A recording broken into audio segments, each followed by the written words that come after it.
Hello everyone, welcome back to my channel. Friend, आज की video में हम बात करने वाले हैं मैनेजमेंट के बारे में, जिसमें हम जानेंगे उसके कॉन्सेप्ट, उसके प्रोसेस और उसकी थ्योरीज के बारे में। तो बने रहेगा इस वीडियो में हमारे साथ अंत तक। चलिए शुरू करते हैं। बात करते हैं कॉन्सेप्ट के बारे में। Management is basically a process of planning, organising, leading, motivating and controlling the human resource of the organisation to reach it effectively and efficiently. जैसा कि आप नाम से समझ सकते हैं कि मैनेजमेंट बेसिकली एक प्रोसेस है जिसमें प्लानिंग होती है, ऑर्गेनाइजिंग होती है, लीडिंग होती है, मोटिवेशन होता है और कंट्रोलिंग होती है किस चीज़ की, ह्यूमन रिसोर्सेज की, ताकि एक ऑर्गेनाइजेशन के गोल्स को इफेक्टिवली एंड एफिशिएंटली अचीव किया जा सके।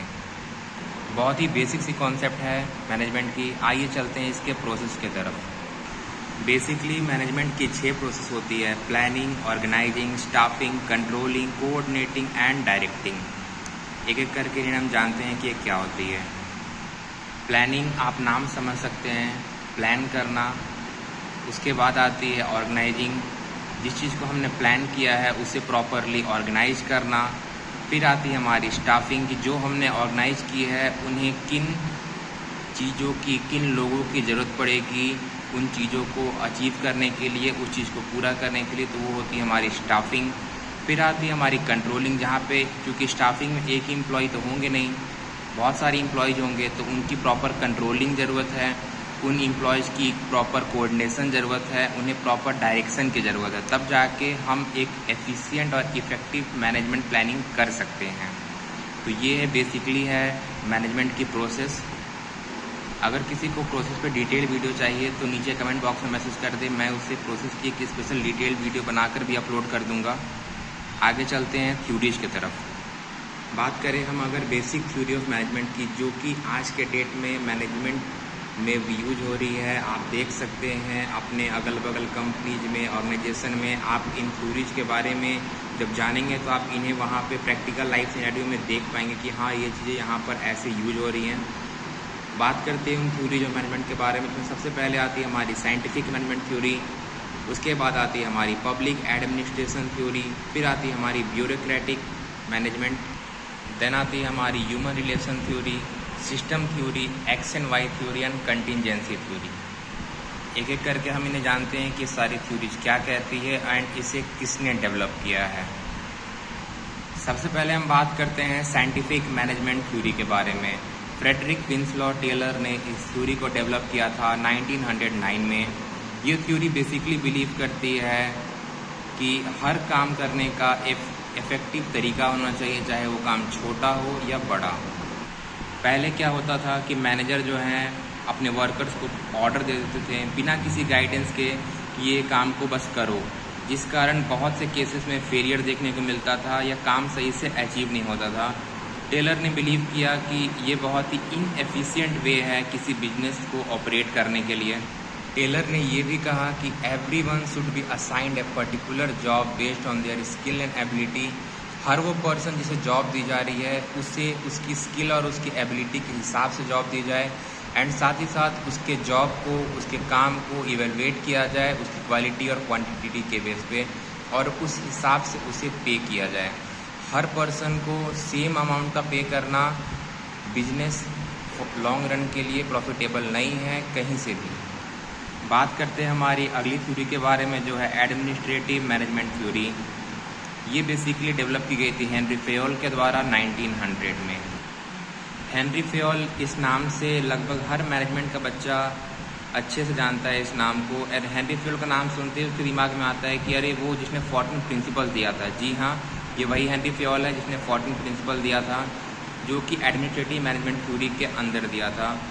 बेसिकली टेलर का फोकस था काम को कैसे इफेक्टिवली कंप्लीट करना, और हेनरी फेयोल का फोकस था ऑर्गेनाइजेशन स्ट्रक्चर को कैसे अच्छा करना। तो इसलिए उन्होंने ये 14 प्रिंसिपल दिए थे। एक एक करके हम जानते हैं कि प्रिंसिपल्स क्या होती हैं, क्या नाम है प्रिंसिपल्स की। सबसे पहला प्रिंसिपल है डिवीजन ऑफ वर्क। उसके बाद आती है authority and responsibility. Third number पे आती है हमारी डिसिप्लिन। फोर्थ पे आती है unity of command.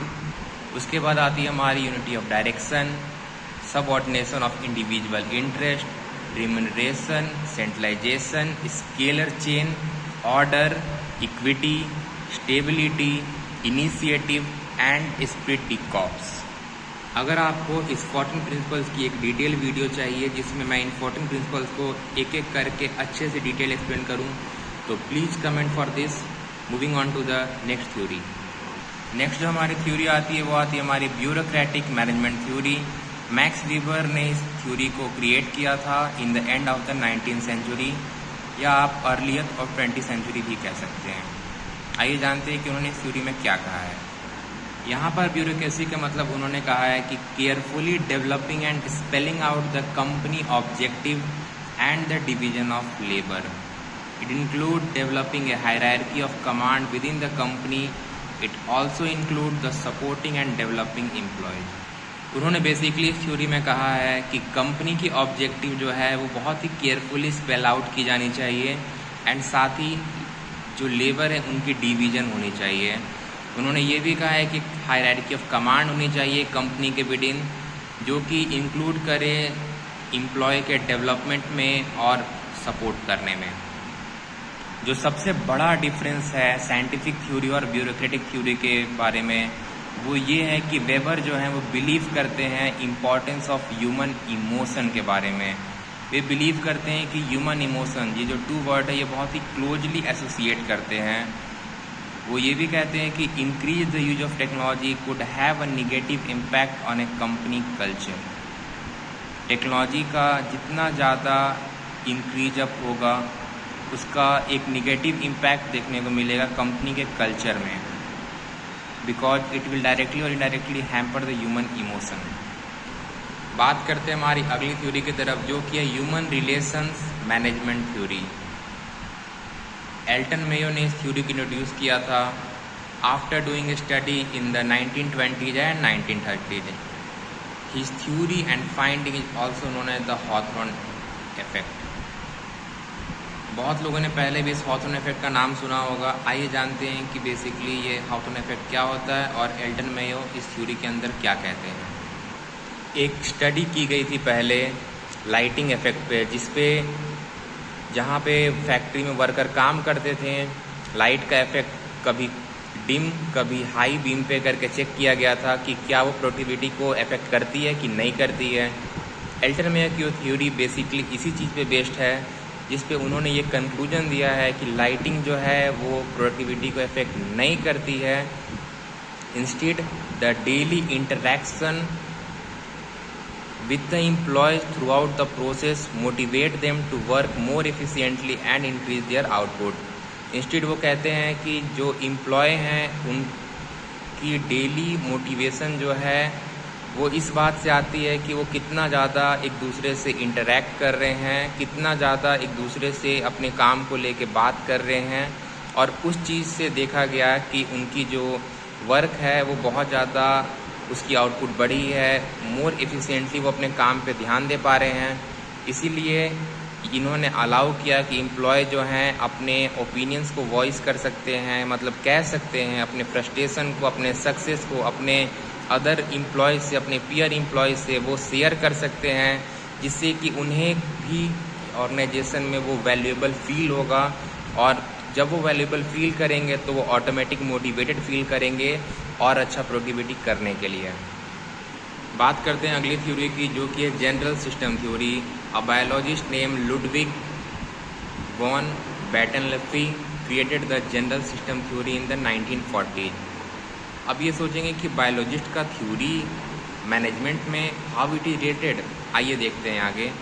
He believe that the body is sum of the all parts.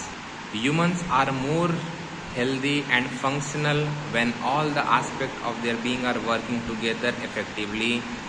इनका बेसिकली कहना है कि जो बॉडी है वो सम ऑफ ऑल पार्ट्स है। ह्यूमन तभी हेल्दी और फंक्शनल साबित हो पाएंगे जब उनके हर एक फंक्शन प्रॉपरली एक दूसरे साथ कोऑर्डिनेट करके वर्क करेंगे। If any one of the body function fail to work, the body as a whole can not effectively operate and can damage the overall productivity of a person. इनका ये भी कहना है कि अगर बॉडी का एक फंक्शन भी काम करना बंद किया, जो कि हम सब जानते हैं, तो कहीं ना कहीं ये बॉडी को एज ए होल इफेक्टिव करेगा, अफेक्ट करेगा, जिससे कि कहीं ना कहीं हमारी प्रोडक्टिविटी डैमेज होगी ही होगी। His work shows up the external factor can proven to be a toxic to an environment। इनकी बातें, इनकी काम बेसिकली बताती है कि जो एक्सटर्नल फैक्टर है कैसे वो टॉक्सिक साबित हो सकते हैं एक वर्किंग इन्वायरमेंट के लिए। ऑल्दो ये बात कर रहे थे ह्यूमन बॉडी की, बट हम इन सेम चीज़ों को एक वर्क प्लेस पर भी अप्लाइड करके देख सकते हैं। बात करते हैं हमारी अगली मैनेजमेंट थ्योरी के बारे में, जो कि है X and Y management theory. Douglas McGregor ने इस थ्योरी को डेवलप किया था उनकी ऑब्जर्वेशन के बेस पे 1950 और 1960s के बीच में। He state that manager can be group into 2 categories, namely theory X and theory Y. इस थ्योरी के बेस पे उन्होंने मैनेजर को 2 कैटेगरी में डिवाइड किया है, theory X and theory Y. अब जानते हैं एक एक करके कि थ्योरी एक्स के मैनेजर कौन होते हैं एंड थ्योरी वाई के मैनेजर कौन होते हैं एंड उनकी क्या फंक्शनैलिटी रहती है। बात करते हैं थ्योरी एक्स के मैनेजर के बारे में। थ्योरी एक्स के जो मैनेजर होते हैं उनका बेसिकली एक बहुत ही ज़्यादा निगेटिव व्यू पॉइंट होता है अपने एम्प्लॉय के तरफ, और वो बिलीव करते हैं कि employ need to be forced into working. उनका ये मानना होता है कि वो अपने काम को लेकर खुद से मोटिवेट हो ही नहीं सकते हैं, उन्हें हमें जबरन उस काम के लिए फोर्स करना पड़ेगा so that he should do his work. लेकिन at the same case theory Y के मैनेजर बिलीव करते हैं कि एम्प्लॉय जो है उनके अंदर मोटिवेशन इनहेरेंट है, उन्हें ज़रूरत नहीं है बाहर से एक्सटर्नल फोर्स की to motivate them. Here manager value the importance of helping their employ by providing the opportunity for learning and development. Manager basically उन्हें हेल्प करता है, अपने एम्प्लॉय को अपॉर्चुनिटी देता है ताकि वो लर्न करे, ग्रो करे, डेवलप करे, because they believe that team development will help the development of a company as a whole. तो ये थी हमारी कुछ बेसिक मैनेजमेंट की थ्योरी जिन पे आज हमारी कहीं ना कहीं हमारी बहुत सारी कंपनी जो हैं वो स्ट्रक्चर बेस्ड हैं, फंक्शन कर रही है, जिन्हें आप देख सकते हैं या अगर आप चाहें तो आप रियल लाइफ से भी इन्हें रिलेट कर सकेंगे। होप करता हूँ फ्रेंड आपको वीडियो पसंद आया होगा, एक एक टॉपिक समझ आया होगा। अगर कोई भी डाउट हो तो please comment. Till then subscribe our channel.